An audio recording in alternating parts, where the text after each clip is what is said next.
నమస్తే, welcome to true talk with Telakapalli Ravi. నమస్తే రవి గారు. నమస్తే అండి. రవి గారు, ఎన్నికల ప్రచారం అంటే అయితే తమ పార్టీ మేనిఫెస్టో ఏంటి, తమ బలాలు ఏంటి, బలహీనతలు ఏంటి, ఇటువంటి వాటి గురించి చర్చ ఉంటుంది, లేకపోతే ప్రత్యర్థి పార్టీల గురించి విమర్శలు ఉంటాయి. కానీ ఏపీ రాజకీయాల్లో ఇప్పుడు మనం చూస్తున్నాం, ముఖ్యంగా కొత్తగా తృతీయ శక్తిగా ఎదుగుతున్న జనసేన పార్టీపై దాడుల్ని, ప్రత్యక్ష దాడులను చూస్తున్నాం. ఎన్నికల ప్రచారాలకు సంబంధించి అడ్డుకునే విధానాలను చూస్తున్నాం. ఇవన్నీ రాజకీయాల గురించి ఏదైనా చేయొచ్చు అన్న ఒక సంకేతం అంటారా, లేకపోతే ఎలా చూడాలి ఇదంతా? అంటే విశాఖపట్నంలో ఆ స్త్రీ మీద, గర్భిణీ స్త్రీ మీద జరిగిన దాడి, ఆ ఘటన చాలా ఆందోళన కలిగించింది అందరికీ. అది వైఎస్ఆర్ పార్టీ వాళ్ళు దానికి కారణమని వీళ్ళు ఆరోపించారు. ఈరోజు కూడా విజయవాడలో జరిగిందని చెప్పి మనకు వార్తలు వస్తున్నాయి.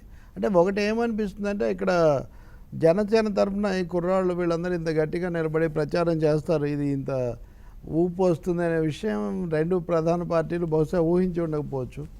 దాన్ని అవి సహించలేకపోతున్నాయని అనిపిస్తుంది. కానీ అది సరైంది కాదు. ప్రజాస్వామ్యంలో ఏ పార్టీ అయినా ఆఖరికి స్వతంత్ర అభ్యర్థి అయినా తన భావాలు తను చెప్పి ఓట్లు అడిగే అవకాశం ఉంది. వాళ్ళ కార్యకర్తలు కూడా వెళ్తారు. ఓకే, నేను వాళ్ళని ఏదో బెదిరించడము, వెనక్కి కొట్టడము ఇట్లాంటివి చేస్తే ఇవి బెడిసి కొడతాయి తప్పితే ఆ పార్టీలు కార్యకర్తలు ఇవి వెనక్కిపోయే పరిస్థితి ఏమి ఉండదు. పెద్ద పార్టీలు అనుకునేవాళ్ళు, లేదా మేము పాలిస్తున్నాం అంటే మేము పాలించడానికి పోతున్నాం అని చెప్పేవాళ్ళు ఇటువంటివి చేయకుండా ఉండడం చాలా మంచిది. వాడి మీద పోలీసులు కూడా తక్షణం చర్యలు తీసుకోవాల్సిన అవసరం ఉంటుంది. లేకపోతే ఇట్లాంటివి జరగడం వల్ల ఎన్నికల వాతావరణం కూడా కలుషితమైపోయి ఉద్రిక్తతలు, శాంతి భద్రతల సమస్యలు తలెత్తుతాయి. అంటే రీసెంట్గా మనం చూసినట్లయితే చాలా గ్రామాల్లో, చాలా నియోజకవర్గాల్లో ఒక పార్టీకి సంబంధించిన ఈ పోస్టర్లు ఏవైతే ఉన్నాయో వాటిని తొలగించడం, లేదా ఫ్లెక్సీలను తొలగించడం, మా ఫ్లెక్సీలని మమ్మల్ని తొలగిస్తున్నారు కనుక మేము ఎదుటి వాళ్ళ మీద దాడులు చేయటం, ఇవన్నీ కరెక్టేనంటారా? అసలు ఏమాత్రం కరెక్ట్ కాదు. ఎందుకంటే చట్ట ప్రకారం ఇవన్నీ పెట్టుకోవడానికి ఎవరికి ఉండే హక్కు వాళ్ళకు ఉంటుంది. ఇంకొకరి మీద మీది మీరు చెప్పుకోవాలి, కానీ ఇంకొకరి మీద దాడి చేయడం, ఇంకొకరిని అడ్డుకోవడం, లేదా ఇంకొకరి ప్రచార సామాగ్రి తొలగించడం ఈ అధికారం మీకు ఎవరిచ్చారు? అలా ఇద్దరు ఒకరు తొలగించుకుంటే మళ్ళీ ఘర్షణకు, ఉద్రిక్తతకు దారితీయటమే కదా. ఈ ధోరణి సరైనది కాదు. అసలు ఆ అసహనం అంతకంటే సరైనది కాదు. ప్రత్యర్థుల బొమ్మ కనపడకూడదు, ప్రత్యర్థుల మాట వినపడకూడదు, ప్రత్యర్థుల ప్రచారం జరగకూడదు. వీళ్ళందరూ కూడా జనసేన అంటే ఏంటి, నిన్న కాకముందు వచ్చి ఈ ధోరణి అనేది ఇది ప్రజాస్వామ్యబద్ధమైంది కాదు, మామూలు నాగరికమైంది కూడా కాదు. తప్పకుండా ఎవరి ప్రచారం వాళ్ళు చేసుకుంటారు. ప్రజలు ఎవరికి ఓట్లు వేస్తే వాళ్ళకి వేస్తారు కదా. అది ఇప్పుడు మీరు చెప్పినట్టుగా జనసేన విషయంలో నిన్న మొన్నటి వరకు అసలు జనసేన అంటే ఏంటి, ఏదో పార్టీనా అన్నట్టుగా చూడడం, ఇప్పుడు వాటిని ఎదుర్కోవటం, ప్రత్యర్థులకి ఒక సవాలుగా నిలవటం, ఇదంతా జనసేన గ్రాఫ్ పెరుగుతోందా అన్నదానికి నిదర్శనం అంటారా? అంటే పట్టు పెరుగుతూ విస్తరిస్తూ వస్తుంది. అది ఓకే, మొదటి తేలిగ్గా తీసుకొని అంత కేర్లెస్ అన్నట్టుగా ఉన్నటువంటి వాళ్ళు గట్టిగా నిలబడ్డారు, ప్రచారం చేస్తున్నారు, సవాల్ చేస్తున్నారు, ఒక మూడో బిందువుగా తయారయ్యారు అనేది జీర్ణం కాని అంశంలాగా వాళ్ళకి కనిపిస్తుంది. ఇక అది మనకు పై స్థాయిలోనేమో ఉద్దేశాలు ఆపాదించడం, లేనిపోని కట్టుకథలు, ఊహాగానాలు వదలటం అది మనం చూస్తాం. క్షేత్రస్థాయికి వెళ్ళేసరికి కార్యకర్తలు అందుబాటులో ఉంటారు కాబట్టి అప్పటికప్పుడు దాడులు, దౌర్జన్యాల రూపంలో అది కనిపిస్తూ ఉంటుంది. పెద్ద పార్టీలకు హంగు దర్పాలు గల వాళ్ళకి అది అలవాటు. ఇది ఏమాత్రం సరికాదు. పైగా మన ప్రజలు కూడా శాంతి కాముకులు. ఇట్లాంటివి చేస్తే ఎంత మాత్రం వాళ్ళు దాన్ని ఆమోదించే పరిస్థితి ఉండదు. చేసిన వాళ్ళు తప్పకుండా దానికి మూల్యం చెల్లించాల్సి వస్తుంది. వ్యతిరేకత వాళ్ళు వ్యతిరేకత కొని తెచ్చుకోవడం తప్ప ఇంకోటి ఒక అభద్రత పెరుగుతుంది, లేకపోతే దాడులు ఎందుకు చేస్తారని ప్రజలు అనుకునే అవకాశం కూడా చాలా ఎక్కువగా ఉంటుంది. ఓకే, ముఖ్యంగా ప్రాంతీయ పార్టీల విషయానికి వస్తే ఆ ప్రాంతంలో ఎదుగుదలకి, అలాగే ప్రజల్లో ఇది ఒక పార్టీ ఉందని చెప్పుకోవడానికి కొంత టైం పడుతుంది. కానీ జనసేన విషయానికి వస్తే చాలా తక్కువ టైంలోనే జనాల్లో విస్తృతంగా వెళ్ళటం చూసుకున్నట్లయితే ఎక్కువగా జనాకర్షణ పార్టీగా నిలిచింది, యువత ఎక్కువగా ఆసక్తికి చూపించే పార్టీగా నిలిచింది. ఇదంతా సాధ్యం అవడానికి కారణం ఏమై ఉండొచ్చు? జనసేన వ్యవస్థాగతంగా నిర్మాణం బలంగా ఉండటం అంటారా, లేకపోతే కేవలం ఒక పవర్ స్టార్ పవన్ కళ్యాణ్ అని చెప్పొచ్చా? అంటే పవన్ కళ్యాణ్ లాంటి జనాకర్షణ ఏదైనా వ్యక్తి అక్కడ నాయకుడుగా ఐకాన్ లాగా ఉండడం అనేది తప్పకుండా అది అతిపెద్ద అనుకూల అంశం. ఇంకెవరన్నా వస్తే అంత పరిచయం ఏర్పడడానికి, అంత వాళ్ళతో జనం కనెక్ట్ కావడానికి ముందు చాలా సమయం పడుతుంది కదా. మామూలుగా సెలబ్రిటీస్ బాగా ప్రసిద్ధులైన వాళ్ళు, అది రామారావు గారు అయినా, చిరంజీవి అయినా, ఇప్పుడు పవన్ కళ్యాణ్ అయినా, లేకపోతే జయలలిత, కమల్ హాసన్, రజనీకాంత్, ఇట్లాంటి వాళ్ళు ఏంటంటే వాళ్ళు వెండితెర ద్వారా బాగా దగ్గర అయిపోయి ఉంటారు. వాళ్ళు వేసిన ప్రతి పాత్ర, వాళ్ళ డైలాగు ఇవన్నీ కూడా ప్రజల్లో హత్తుకుపోయి ఉంటాయి కాబట్టి సులభంగా కనెక్ట్ అవుతారు. అయితే అంత మాత్రాన చాలదు కదా. ఇప్పుడు రజనీకాంత్, కమల్ హాసన్ వాళ్ళిద్దరు కూడా తమిళనాడులో పవన్ కళ్యాణ్తో పాటే రాజకీయాల్లోకి వస్తామన్నారు. కానీ రజనీకాంత్ లోక్సభ ఎన్నికల్లో అసలు పోటీ చేయట్లేదు. ఆయన 96 నుంచి చెప్తున్నాడు కానీ ఇప్పటివరకు ప్రత్యక్షంగా రావట్లేదు. కమల్ హాసన్ కూడా చాలా పరిమితంగా మాత్రమే ఆయన పోటీ చేస్తున్న పరిస్థితి చూస్తాం. అంటే రంగంలో ఉండడము, రాజకీయంగా రణభేరి మోగించి ప్రత్యర్థులను ఎదుర్కోవడానికి సిద్ధపడ్డము, ఇద్దరు ప్రత్యర్థులకు భిన్నమైన ఒక ప్రత్యామ్నాయ కార్యక్రమము, ఒక సామాజిక ఎజెండా తీసుకొని రావడం అన్నది జనసేనకు మద్దతు ఆదరణ పెరగడానికి ఒక కారణమైంది. యువతను అడ్రస్ చేయటం. ఓకే, ఇప్పుడు భారతదేశంలో నిరుద్యోగ సమస్య చాలా తీవ్రంగా ఉంది. ఆంధ్రప్రదేశ్లో కూడా చాలా ఎక్కువగా ఉంది. దేశంలో నిరుద్యోగం 6.1% ఉంది.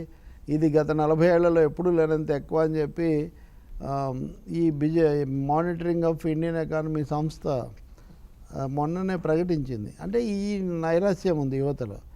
ఆంధ్రప్రదేశ్ ప్రభుత్వం కూడా మిత్రులు చెప్తూ ఉన్నారు, మెగా డిఎస్సి జరపే బదులు మినీ డిఎస్సి జరిపి యువతలో ఇంకా అశాంతి కొని తెస్తుందని. ఇటువంటి యువత జనసేన వైపు ఆకర్షించడం చాలా ఎక్కువగా జరుగుతుంది. అందుకనే వాళ్ళ మేనిఫెస్టోలో కూడా ప్రవేశ పరీక్షలకు సంబంధించి విస్తృతంగా జరుపుతామంటే అన్నది ఒకసారి ఫీజు కట్టి అన్ని పరీక్షలు రాయించారు. అది యువతకు అది పెద్ద ఉపశమనంలాగా ఉంటుంది.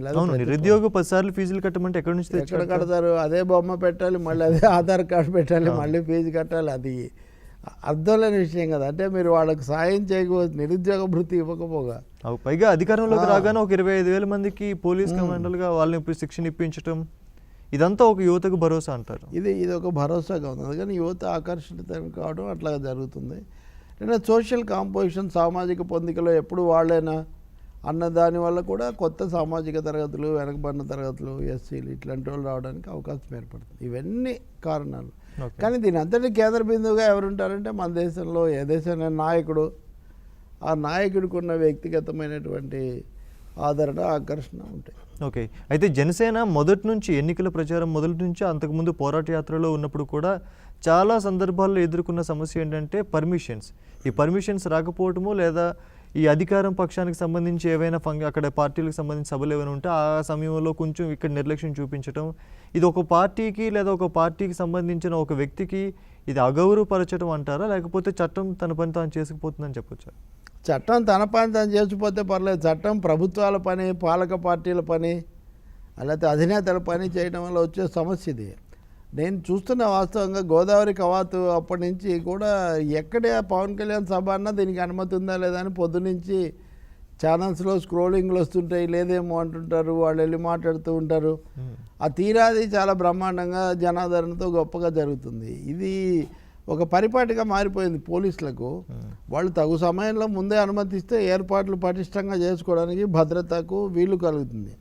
ఇప్పుడు శ్రీకాకుళంలో పవన్ కళ్యాణ్ సభ పెట్టుకుంటే ముఖ్యమంత్రి పర్యటన ఉంది కాబట్టి ఆ శాంతి భద్రతలకు వస్తుందని పోలీసులు అడ్డుకున్నారని. ఎన్నికల పోరాటంలో ముఖ్యమంత్రి ఏంటి, ప్రతిపక్ష నాయకుడు ఏంటి, తృతీయ పార్టీ నాయకుడు ఏంటి, అందరూ సమానమే. లెవెల్ ప్లేయింగ్ ఫీల్డ్ ఉంటేనే ప్రజాస్వామ్యంలో ఎలక్షన్స్ అంటాం మనం. మళ్ళీ నామినేషన్ వేశారంటే అందరూ మళ్ళీ మొదటే కదా. ఇప్పుడు కాకపోతే వాళ్ళ భద్రత కోసం అదనంగా కొన్ని చర్యలు తీసుకోవచ్చు ముఖ్యమంత్రులు, ప్రధానమంత్రులు. ఇప్పుడు ప్రధానికి రక్షణ శాఖ హెలికాప్టర్ వాడే అధికారం ఉంటుంది ఒక్క ప్రధానికే, మిగతా వాళ్ళకు ఉండదు. అది భద్రత కోసం అని. కానీ వాళ్ళు ఆడ పార్టీ దానికే కదా వాడతారు. అందుకని ఇక్కడ ముఖ్యమంత్రిని మీరు భద్రంగానే చూడండి. నిన్నగాక మొన్నే కదా ముఖ్యమంత్రికి భద్రత లేదు, ఆయన ఏదైనా జరగవచ్చు అని కుటుంబరావు గారు ప్రణాళికా సంఘం ఉపాధ్యక్షుడు ఆయన దాని మీద చాలా ఆందోళన వ్యక్తం చేస్తున్నాడు. మీరు భద్రత చూడండి. కానీ వీళ్ళ సభలు ఎందుకు రద్దు చేస్తారు? వీళ్ళు కూడా ఏర్పాట్లు చేసుకొని ఉంటారు, వీళ్ళు కూడా అందరినీ సమీకరించుకొని ఉంటారు. పైగా అన్నిటికంటే ముఖ్యమైనది ఎన్నికలకు ఎంతో సమయం లేదు కదా. ఇంకో 10 రోజులే ఉన్నప్పుడు మీరు ఈ విధంగా ఇచ్చిన అనుమతులు రద్దు చేస్తే వాళ్ళు మళ్ళీ ఏం చేయాలి? అప్పుడు ఆ సమయం వేరే చోటికి పోలేరు. ఇదంతా ఇది అనుచితమైనటువంటి విషయం. పోలీసులు ముఖ్యమంత్రిని పేరును అడ్డం పెట్టుకొని అనుమతిని నిరాకరించడం తప్ప ఇదేం కాదు. ఓకే, అలాగే ఎన్నికల ప్రచారంలో పవన్ కళ్యాణ్ ఇంతవరకు అటు పశ్చిమ గోదావరి, తూర్పు గోదావరి, శ్రీకాకుళం ఇవన్నీ ఒక ఎత్తు అయితే రాయలసీమలో తన ప్రసంగం, ప్రచార శైలి అనేది ఒక డిఫరెంట్గా ఉంది. అది కేవలం ప్రత్యేక అభిమానం అంటారా, లేదా అక్కడ పరిస్థితుల వల్ల ఆ విధంగా మాట్లాడాల్సిన అవుతుందంట? అంటే ఆంధ్రప్రదేశ్లో రాయలసీమ ఉమ్మడి రాష్ట్రంలో ఇప్పుడు విడిపోయాక కూడా రాయలసీమకంటూ తీవ్రమైన సమస్యలు ఉన్నాయి. కరువు సమస్య దాంట్లో ముఖ్యమైనది, ఫ్యాక్షనలిజము, పేదరికం ఎక్కువగా ఉండటము, ఇటువంటి సమస్యలన్నీ ఉన్నాయి. మిగిలిన చోట్ల రాయలసీమలో కరువు పిలిస్తే పలుకుతుంది, అనంతపురంలో పిలవకపోయినా పలుకుతుందని ఒక నానుడి కూడా ఉంది. అంత అంత తీవ్రమైన దుర్భిక్షం ఉంటుంది. ఈ నేపథ్యం అంటే ఇంకోటి, ముఖ్యమంత్రి ప్రతిపక్ష నాయకుడు ఇద్దరు రాయలసీమ నుంచే వస్తారు, కానీ రాయలసీమ సమస్యల మీద ఫోకస్ ఉండదు. జాతీయ స్థాయిలో చూస్తే రాష్ట్రపతిగా పనిచేసి నీలం సంజీవ్ రెడ్డి ఆయనే మొదటి ముఖ్యమంత్రి కూడా ఉమ్మడి రాష్ట్రానికి. అలాగే పివి నరసింహారావు కూడా నంద్యాల నియోజకవర్గం నుంచే ప్రాతినిధ్యం వహించారు, అంటే ప్రధానమంత్రి కూడా. విజయభాస్కర్ రెడ్డి, చంద్రబాబు నాయుడు, రాజశేఖర రెడ్డి, ఇప్పుడు జగన్మోహన్ రెడ్డి, దామోదరం సంజీవయ్య, ఇంతమంది ముఖ్యమంత్రులు రాయలసీమ నుంచి వచ్చిన వాళ్ళే. అయినా కానీ రాయలసీమ వెనుకబాటు అట్లే ఉంది. రెండవది, కళాత్మకంగా కొంచెం కళాకారులను ఆదరించడము, బాగా వాళ్ళకి అభిమానులుగా ఉండి విజయాలు చేకూర్చడం కూడా రాయలసీమలో ఎక్కువ. ఈ కారణాల వల్ల కళాకారులకు, పార్టీలకు కొంచెం ఎక్కువ అనుబంధం, విశ్వసనీయత వాళ్ళ వెనకే ఉంటాం. ఇవన్నీ కావచ్చు, అంటే ప్రజా సమస్యలు, ఈ ప్రత్యేక అనుబంధం కూడా. పవన్ కళ్యాణ్ రెండో సభ అనంతపూర్లో పెట్టారు. అవును, అనంతపూర్లో నేను కార్యాలయం తెరుస్తాను అవి కూడా ప్రకటించారు. రిక్రూట్మెంట్ అక్కడ మొదలు పెట్టారు, శిక్షణ తరగతులు పెట్టారు. తర్వాత పరిటాలతో గురించి ఏదో చెప్తుంటే పరిటాల సునీత వాళ్ళ ఇంటికి వెళ్ళి మాట్లాడొచ్చారు. ఇవన్నీ కూడా ఇనిషియేటివ్ ఆయన అక్కడ చాలా తీసుకున్నారు.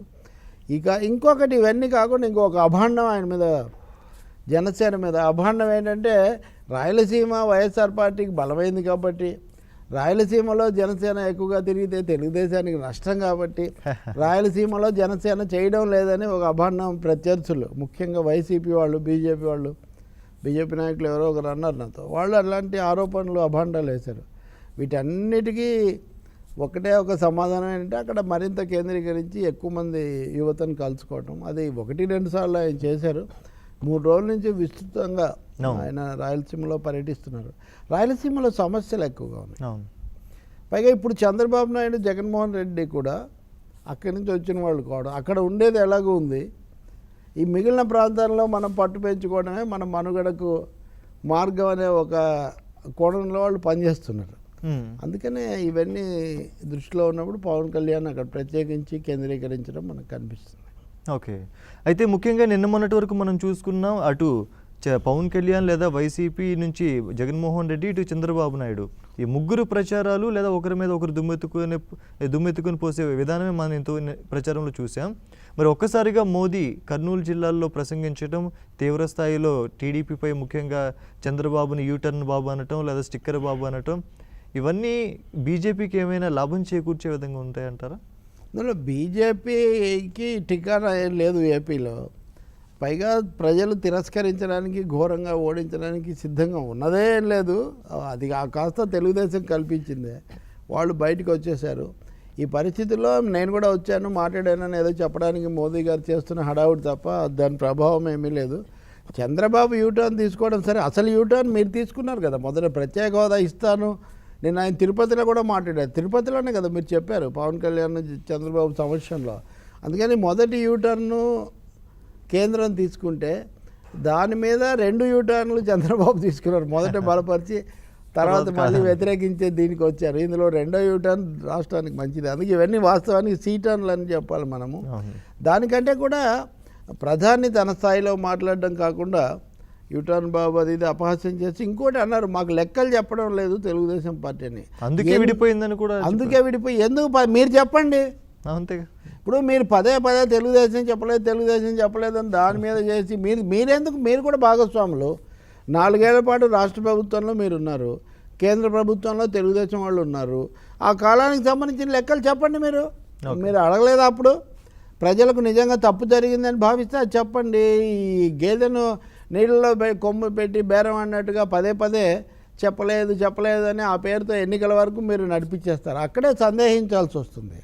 అందుకని మోదీ ఆంధ్రప్రదేశ్కి వచ్చినప్పుడు ఏం చేయాలి, ప్రత్యేక హోదా ఎందుకు ఇవ్వలేదు, విభజన హామీలు ఎందుకు నెరవేరలేదు, వాటిని భవిష్యత్తులో నెరవేర్చడానికి సంబంధించి తన రాజకీయ ప్రణాళిక ఏంటి, మళ్ళీ అధికారంలోకి వస్తే ఇవి చేస్తాను అంటే గతానికి ఒక సంజాయిషి, భవిష్యత్తుకు ఒక భరోసా అది ఇవ్వాలి. ఆ 2 వదిలేసి చంద్రబాబు మీద చెలుకుడు పేర్లు చేసి వెళ్ళిపోతే, లేదా కాంగ్రెస్ మీద మీరు దాడి చేస్తే ఉపయోగం ఏముందండి. అందుకని ఆంధ్రప్రదేశ్ పట్ల నరేంద్ర మోడీ వ్యక్తిగతంగా, ప్రభుత్వం కాకుండా, కేంద్రమే కాకుండా చాలా బాధ్యతారహితంగా, స్పందనరహితంగా వ్యవహరించారు. నిన్న మొన్న చేసిన ప్రసంగాలు కూడా దానికి ప్రతిరూపంగా ఉన్నాయి. అలాగే ఆంధ్రప్రదేశ్లో అధికార పక్షమైనా ప్రతిపక్షమైనా సరే ఏ పథకం పెట్టినా అది పథకం పెట్టిన తర్వాత ఒక కుంభకోణంగా మారడం కాదు, కుంభకోణాలుగా మార్చడం గురించి లేదా కుంభకోణాలు చేయడం గురించే పథకాలు పెడుతున్నారు. అందుకు తగ్గట్టుగానే ఈ రాజకీయ కోణం అనేది జీవితం అనేది కొనసాగుతూ వస్తుందని చెప్పేసి ఒక ఆరోపణ చేశారు.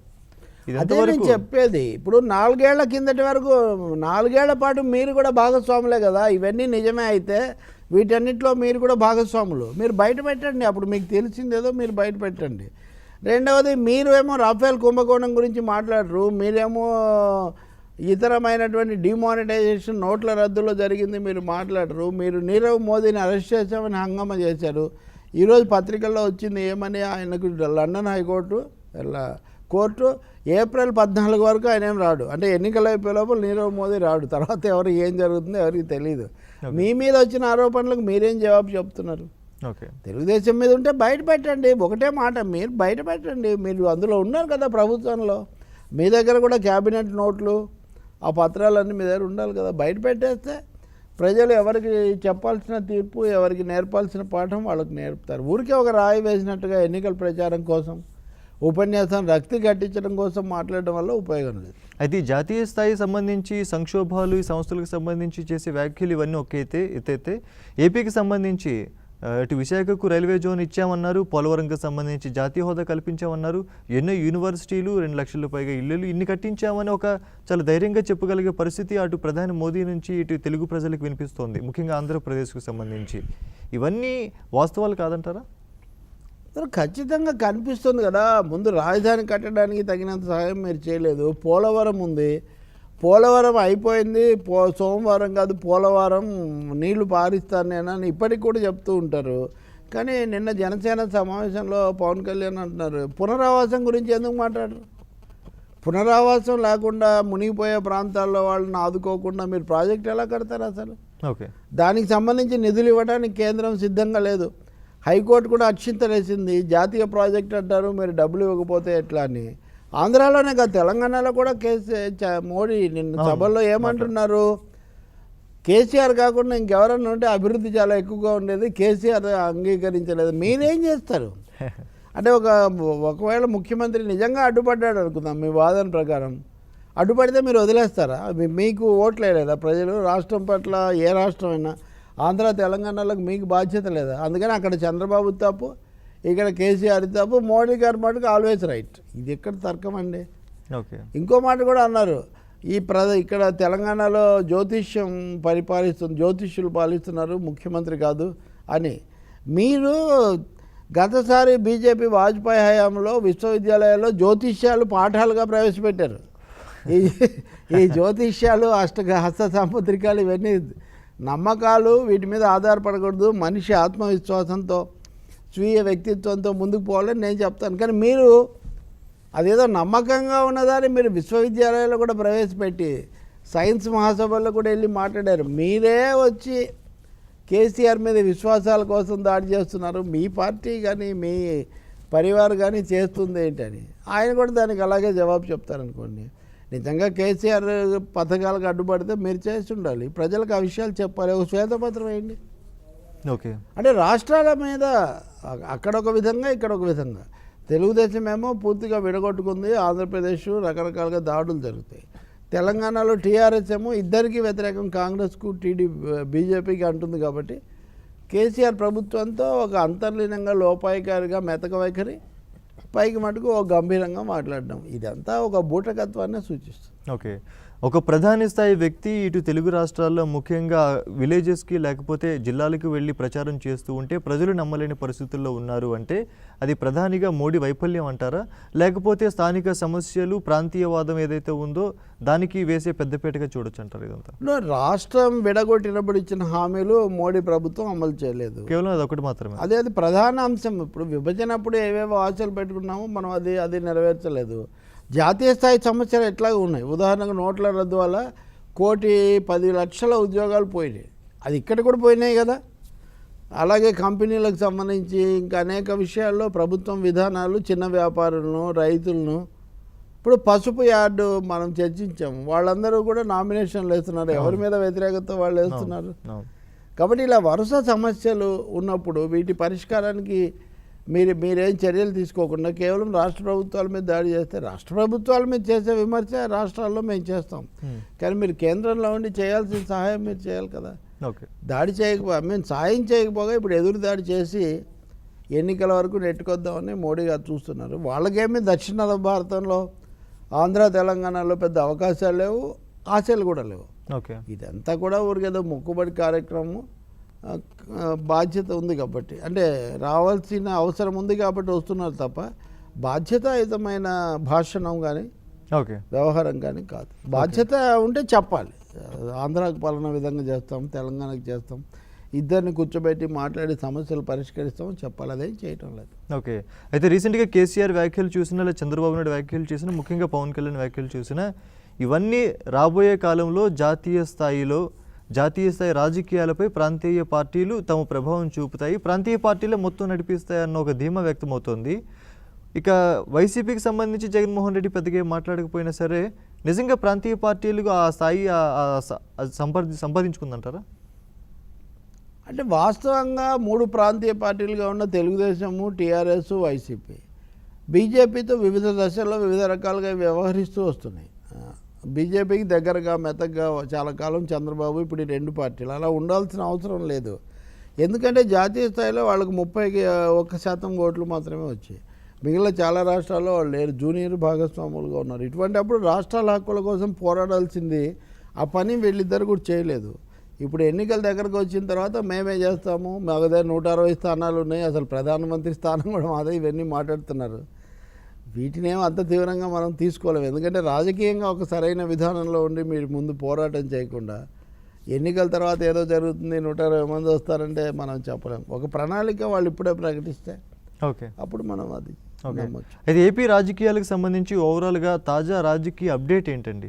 ఏ విధంగా మనం ఈ పార్టీలని, ఈ ప్రచారాలను, ఈ ప్రజలను నమ్మించే విధానాన్ని మనం ఏ విధంగా అర్థం చేసుకోవచ్చు? ఏపీ రాజకీయాల్లో అంతకంత కూడా త్రిముఖ విభజన అనేది తీవ్రమవుతుంది. ఓకే, వైఎస్ఆర్ పార్టీ వాదనలు వాటిలో కొంత అసహనం పెరగటం, వివేకానంద రెడ్డి హత్య కేసు, దానికి సంబంధించిన సిట్ కొంతమందిని అరెస్ట్ చేయడం, వీటన్నిటితో ఒక వేడి, ఒక ఉద్రిక్తత పెరగడం అనేది మనకు కనిపిస్తుంది. తెలుగుదేశం పార్టీలో ఒక విధంగా పైకి బింకంగా ఉన్న యాంటీ ఇన్కంబెన్సీ ఫీలింగ్ ఉంది, పథకాలు వీటన్నిటికి సంబంధించిన ఒక ఆందోళన కూడా తెలుగుదేశంలో ఉంది.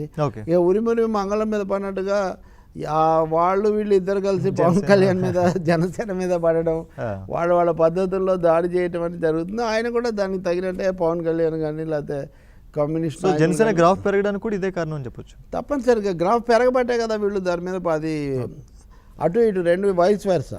గ్రాఫ్ పెరిగింది కాబట్టి మీరు దాడి చేస్తున్నారు. మీరు దాడి చేస్తున్న కొద్దీ అదొక శక్తిగా మరింత గుర్తింపు పొందడం అనేది జరుగుతుంది. అంటే ఇద్దరమే ప్లేయర్స్ అనుకున్నాం గారు, కానీ ముఖ్యమైన 3వ ప్లేయర్ కూడా ఒక ఆయన ఉన్నాడనే ఒక నిజం ఈ కాలంలో గమనింపులోకి వచ్చింది.